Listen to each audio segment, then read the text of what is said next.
Barımız da şuşundan başladık. Kazan'a kilgeç, elde hatırlayın.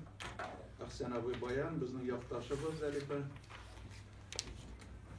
Benim şiirlerini qarab, düzeltkelep, Nuri Arslanow'a, o bölük müdürüydü şiiriyet.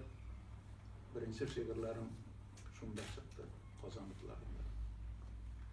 Kazanlıkların nerse ne desen de, o bizim Tatar edebiyatının yüzü, o alıp varışı lokomotiv, ondan bir kayada gidermesin. Her bir kişinin Kazanlıklarında özünün ismi kurası kile, özünün eserlerin bastırası kile, ama pek tabii dep oylayman. Şuna göre Kazanlıklarında bu söyleşu pek orunlu. Nişik söyleşu varır, men tügelgini aytaman. Endi yönelişke gider.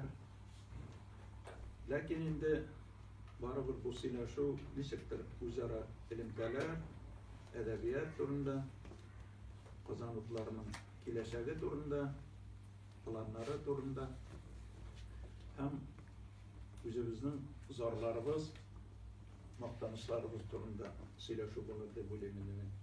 Bizga sizning bilan uchrashuv bek kerak. Biz endi informatsiyani bitindi ya gazeta jurnaldan bilamiz, radio televidendan yaqindan söylashib o'tirganda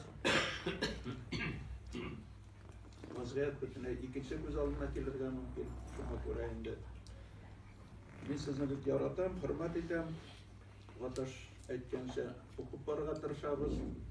Kerakli she'rlar, maqolalar endi albatta o'ylantirib turgan ayberlarda bek ko'p.